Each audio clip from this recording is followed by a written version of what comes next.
내가 왜 이 종합소득세 신고를 알아야 되지? 라고 생각하실 수도 있는데, 경영학과 혹은 경제학과, 행정학과, 사회학과, 다양한 사회과학의 경제정책이나 아니면 복지정책에 대해서 논의할 때도 굉장히 좋은 소재가 되기도 합니다.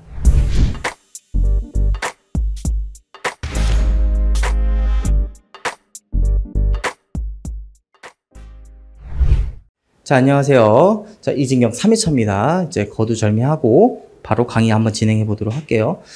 여러분들이 지하철이나 버스 가보면은 이런 이제 포스터나 플랜카드를 많이 볼 거예요. 5월은 이제 종합소득세 신고의 달입니다. 신고하세요. 뭐 이렇게 올 겁니다. 그걸 대비해서 지금 이 시점에서 이런 걸 하면 좋겠다라고 선생님이 생각을 했어요. 내가 왜 이 종합소득세 신고를 알아야 되지? 라고 생각하실 수도 있는데, 이게요, 이 경영학과 혹은 경제학과에 있는 친구들 뿐만 아니라 행정학과, 사회학과, 더 나아가서는 사회복지학과, 뭐 이런 식으로 다양한 사회과학의 경제정책이나 아니면 복지정책에 대해서 논의할 때도 굉장히 좋은 소재가 되기도 합니다. 자, 오늘은요, 올해 무엇이 달라졌는지를 기준으로 한번 얘기를 해보려고 해요. 근데 무엇이 달라졌는지를 탐구하는 거에서 끝나는 게 아니라 왜 달라졌는지, 그리고 정확히는 어떻게 달라졌는지까지 알고 계시면 굉장히 좋을 것 같아요. 자, 뭐가 달라졌냐? 첫 번째, 국세청 홍보대사가 바뀌었어요. 홍보대사가 강하늘 씨와 이 신혜선 씨로 바뀌었습니다. 강하늘 씨와 신혜선 씨는 얼굴도 굉장히 이제 잘생기고 이쁘신데 연기도 잘하시고 세금도 굉장히 모범적으로 납부하셔서 이렇게 표창도 받으셨어요. 강하늘 씨 머리가 굉장히 길어졌네요. 자, 그러면 왜 선생님이 방금 이 얘기를 드렸냐면 바로 이 귀속소득이라는 얘기를 위해서 이걸 좀 이해를 하셔야 된다. 한번 가정을 해보는 거예요. 자, 제가 좀 사진을 갖고 오려고 했는데 이게 좀 제일 멋있는 사진이라고 생각이 들어서 갖고 왔어요. 훗 웃고 있는 거. 자, 모범 납세자 강하늘 씨가 2022년 12월에 삼성세무서에 입사를 해요. 국세청에 입사를 해요. 그래서 2023년 1월부터 급여가 발생을 하는데 월 급여가 400이에요. 월 급여가 400이고 강하늘 씨 훗 하고 있죠. 그래서 현재까지 재직 중이에요. 자, 그러면 우리가 이 사람이 즉 모범 납세자 강하늘 씨가 2023년에 연봉이 얼마예요? 한번 구해보실래요? 2023년에 연봉이 얼마일까? 월 급여가 400만 원이니까 12개월 때려서 4,800? 한번 해봅시다. 자, 이때가 1월 1일부터 12월 31일 바로 이 선이 2023년이고 이 이후부터가 2024년이에요. 자, 그런데 매월 10일마다 월 급여가 들어온다고 가정을 우리가 해봅시다. 그래서 이런 식으로 400, 400, 400에서 400 쭉 들어와요. 여러분들이 이렇게 구했을 거야. 1월 10일부터 12월 10일까지 총 400만 원 들어왔으니까 곱하기 10이니까 4,800. 아니에요. 이렇게 구하는 게 아니에요. 왜냐면 우리나라는 근로소득, 특히 급여는 근로를 제공한 날이에요. 이게 왜 그러냐면요. 선생님이 어떤 사장님이랑 같이 계약서를 쓰고 일을 하기 시작했어요. 근데 일을 아무리 해도 뭐 한 달이 지나고 뭐 두 달이 지나도 급여가 들어오지 않아. 그래서 사장님 급여를 왜 안 주시죠? 라고 했더니 너는 내가 너한테 그 일을 시켰니? 이렇게 말을 할 수도 있잖아요. 그렇기 때문에 그거 가지고 경찰서를 가든 재판을 가든 우리나라 법은요. 급여를 제공한 날, 즉 임용계약을 체결하고 그 계약의 의무사항에 따라서 용역을 제공한 바로 그날이 바로 급여를 받는 날이에요. 그러니까 통장에 급여 찍히는 날이 급여 날이 아니라 내가 근로소득이 잡히는 날이 아니라 그 소득을 발생시키기 위해서 내가 출근한 첫날이에요. 따라서 이런 식으로 2024년 1월 10일 날에도 똑같이 400만 원이 찍혔을 거 아니에요. 강하늘 씨 통장에. 근데 이 400만 원 받는 건 2024년이지만 이 급여는 언제적 급여라고? 2023년 급여라고. 왜? 근로는 언제 제공이 됐을 거니까? 12월 달에 제공이 됐을 거니까. 12월 1일부터 12월 31일까지 일을 했던 게 1월 10일 날 제공이 됐다. 우리 이렇게 봐야 되겠죠. 그래서 여러분들이 계산했던 4,800 숫자는 맞지만 이 노란색이 정확한 귀속소득이다라고 보는 거예요. 자, 여러분들 들어봤을 거예요. 어머님, 아버님들이 연말정산해야 돼, 연말정산 어쩌고저쩌고, 뭐 환급을 받아야 돼, 세금을 얼마 내야 돼, 라고 연말정산이라는 소리가 들어봤을 거예요. 근데 진짜 이상한 거죠. 뭐가 이상하냐면, 연말정산을 왜 연초에 하죠? 연말정산을 하는 날이요, 2월 1일부터 2월 28일까지 2월 달이에요. 근데 이때 하는 게 연말정산이래요. 왜 그러냐면요, 아주 간단해요. 1월 31일 날까지 뭐가 만들어지냐면 12월 달 내가 받는 급여가 12월 달에 내가 일했던 게 1월 언젠가에는 들어와야 돼요. 그러면은 이 노란색, 즉 작년도 2023년 귀속소득이 확정되는 게 1월 31일이고 그렇다면은 2월 1일이 돼서야 드디어 내가 작년도에 얼마 벌었기 때문에 내가 얼마큼 돌려받고 얼마큼 언제 하는지에 대해서 정산할 수 있는 시기가 되는 거죠. 그래서 2월달이 연말정산하는 겁니다. 그런데 우리가 지금 했던 앞에서 얘기했던 종합소득세 신고는 왜 5월달에 해야죠? 여러분들 배당 받거나 아니면은 여러분들이 주식 갖고 있으면 배당 받고 채권 갖고 있으면 이자 받고 연금 갖고 있으면 연금 소득 받고 사업 소득이 있거나 기타 소득이 다 있으실 거예요. 그러니까 연말정산은요, 근로소득자만 할 수 있어요. 근로소득이 없는 사람은 연말정산 할 수가 없습니다. 그래서 5월 달에 따로 신고하는 거예요. 그리고 연말정산을 했던 근로소득자라도, 내가 더 낸 것 같아. 아니면 내가 덜 낸 것 같아. 라고 할 수 있기 때문에 5월 달에 다시 신고할 수 있어요. 이때 이 수정, 경정 신고하면 됩니다. 자, 두 번째 바뀌어진 게 뭐냐면요. 지금 여기선 세율이 달라졌다고 하는데, 정확한 표현은 평균 세율이 달라졌다 이렇게 생각하면 됩니다. 왜냐면요, 정작 바뀐 건 바로 이 과세 표준이 바뀌었기 때문이에요. 바로 이 구간값이 바뀌었어요. 그래서 1,200만 원 이하에 벌어들인 소득인 사람은 6% 세금을 낸대. 그럼 1,200만 원 곱하기 6%니까 72만 원이죠. 그렇기 때문에 연에 1,200만 원이면 한 달에 100만 원밖에 안 됩니다. 여러분들이 이게 연 기준이라는 거 생각하셔야 돼요. 그렇기 때문에 1,200만 원 이하인 사람은 6%. 그럼 선생님 만약에 2천만 원을 벌었다고 생각을 해봅시다. 우리가. 그럼 세금 과표가 2천만 원 잡히면요. 어떻게 계산해야 되냐면 1,200만 원까지는 6%니까 72만 원. 그리고 2천만 원 중에서 1,200을 넘어가는 거 800만 원에 대해서는 15%. 그러니까 800만 원 곱하기 15만 원 한 거에다가 15% 한 거에다가 플러스 72만 원을 더한 금액이 내가 납부해야 되는 산출세액이 될 거예요. 자, 그런데 이게 지금 이 구간값이 바뀌었어요. 그래서 선생님이 공부했을 때는 1, 2, 4, 6, 8, 8, 150, 300, 500, 1000 해서 6, 15, 24 이렇게 외웠거든요. 근데 여러분들은 이제 이렇게 해야 되겠죠. 14, 50, 80, 88 이렇게 14, 50, 88 하고 뒤에는 똑같습니다. 한계세율도 똑같아요. 근데요, 이게요, 작년에 통과돼서, 이제 작년에 결정이 됐어요. 국회에서. 그리고 행정부에서도 이렇게 하자고 했어요. 그래서 올해 처음으로 이렇게 하는 거예요. 그러니까, 당장 다다음 주에 신고하시는 분들은 이 세율표로 신고를 해야 돼요. 자, 그런데 바뀐 게 무엇이 달라졌는지만 중요한 게 아니라 뭐가 중요하다고? 왜 달라졌는지가 더 중요하다고 했죠. 봅시다.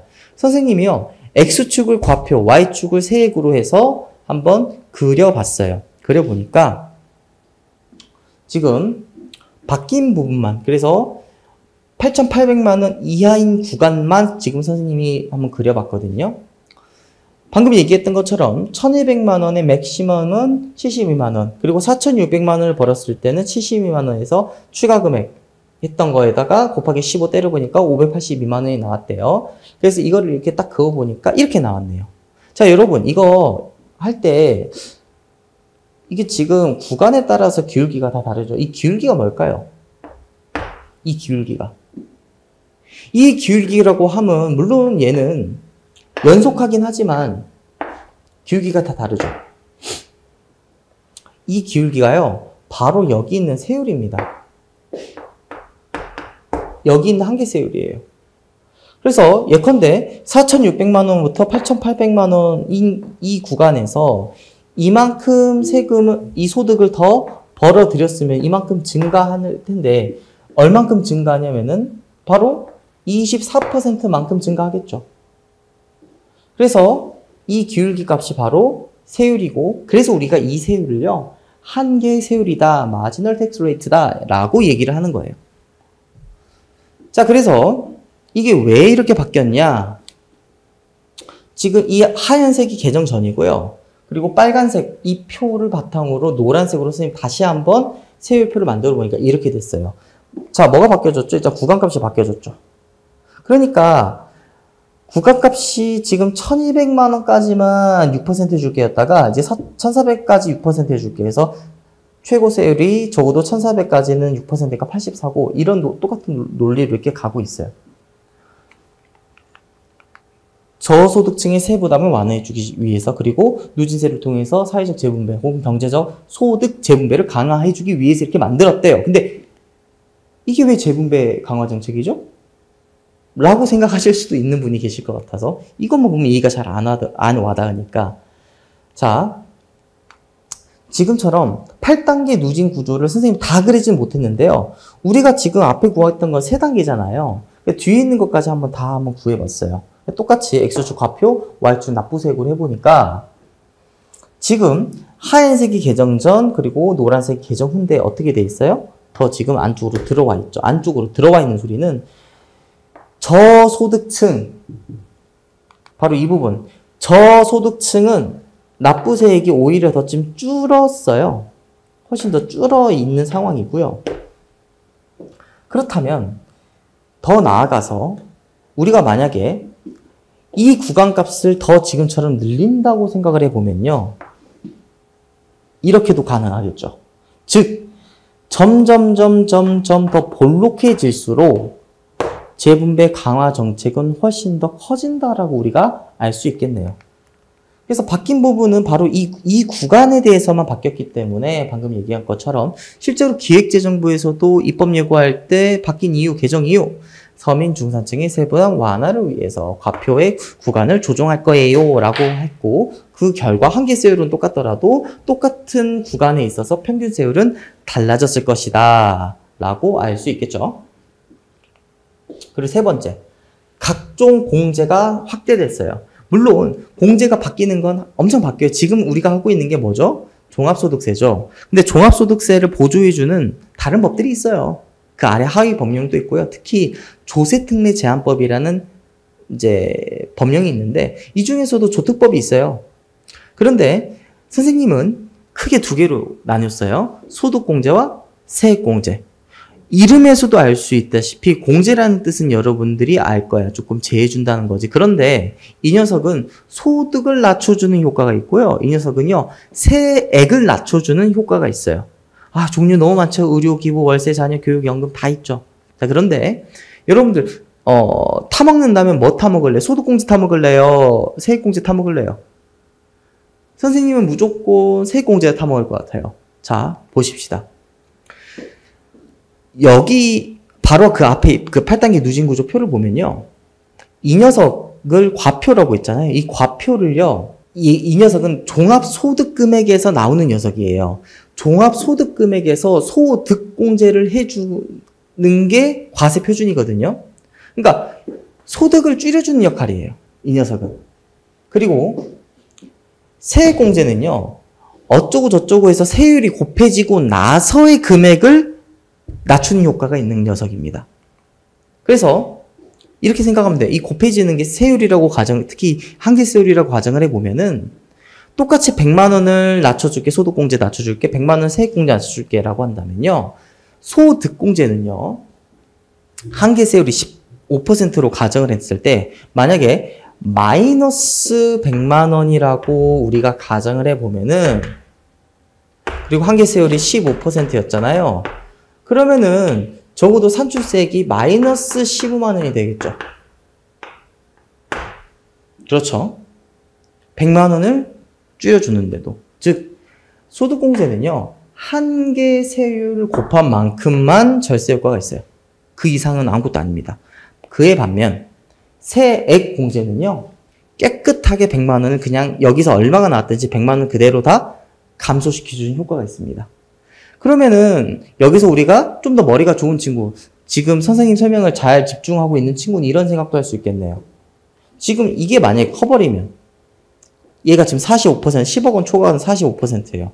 이게 지금 100만 원이 아니라, 아니, 100만 원인데 15%가 아니라 45%라면요. 절세하는 효과도 45%지. 즉, 내가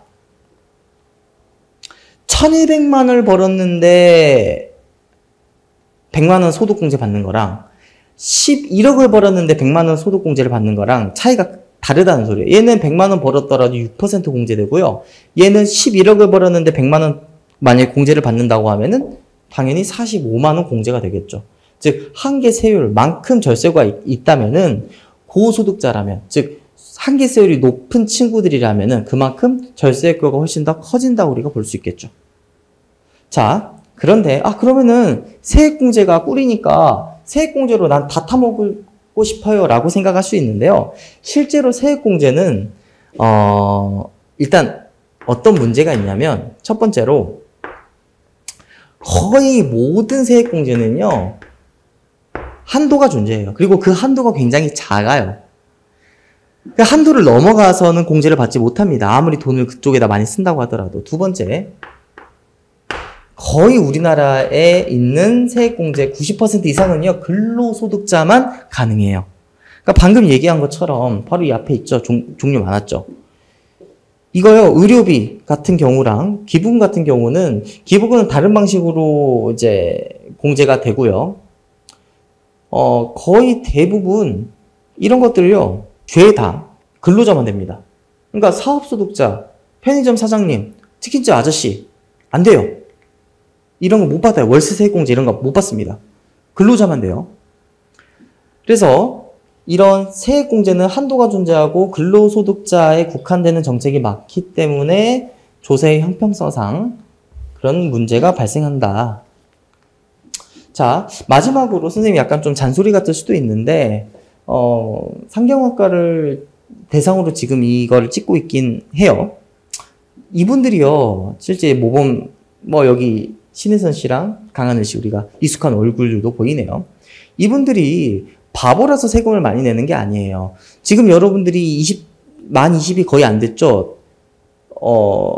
그러니까 선생님이랑 여러분들이 30년 후, 여러분들이 그러면 이제 50이 조금 안 됐을 거고, 선생님이 이제 60이 조금 안 됐을 건데, 우리 둘이 30년 후에 가장 왕성하게 경제활동을 할 시기예요. 그러니까 아마 그때 연봉이 제일 피크로 많이 벌겠죠.